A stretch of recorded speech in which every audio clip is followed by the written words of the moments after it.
yanaweza kuvunjika tena. Amen. Yesu akakae ndani yako. Yesu akakuongoze. Haleluya. Amina. Inua tu mikono juu. Inua tu mikono juu. Sema Bwana Yesu, wewe ni mwaminifu. Wewe ni wa haki.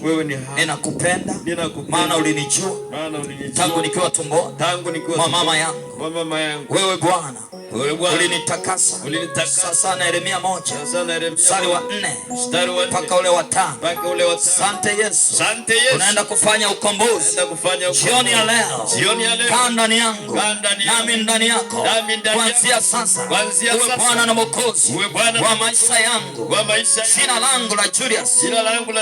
Taja jina lako. Jina langu la Julius. Jina langu la Medeus. Ninaliweka wakfu kwako. Likafutike kule kusini. Kwenye miungu ya ukoo ya kifamilia. Likatoke kule. Jioni ya leo. Watakapolitaja. Wakutane na moto. Kwa damu ya Yesu.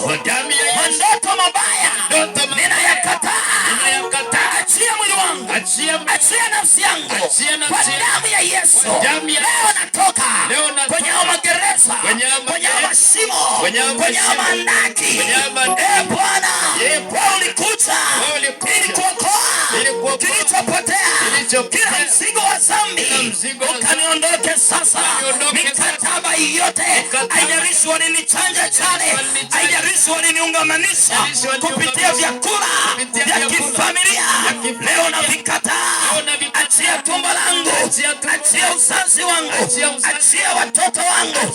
Achia uzao wangu. Kwa jina la Yesu. Ninachomoka kwenye hiyo mizimu. Pande wa baba, pande wa mama, pande wa familia ya ukoo wetu.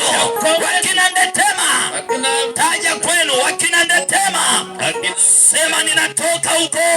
Shetani niachilie mara moja. Achilia mwili wangu. Achilia nafsi yangu. Achilia roho yangu. Macho upunguze.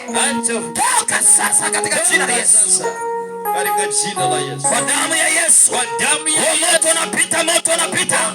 Katika jina la Yesu Kristo. Ni fire kila mahali. Wakuachie. Wao wanaozilia wakuachie. Wakovu ingia ndani yako. Moto unapita kila mahali. Katika damu ya Yesu. Bwana, watoto wako hawa wamekuja kwako Mungu aliye hai. Ninaachilia uponyaji. Baba ukashuke. Ninaachilia afya. Ninaachilia uzima. Mungu pite juu ya mama huyu. Neema yako Bwana ya ukombozi. Misimu yote ya ukoo ikapigwe. Madhabahu zote zikaanguke. Mtamuonea tena. Moto pite. Sai. Achia.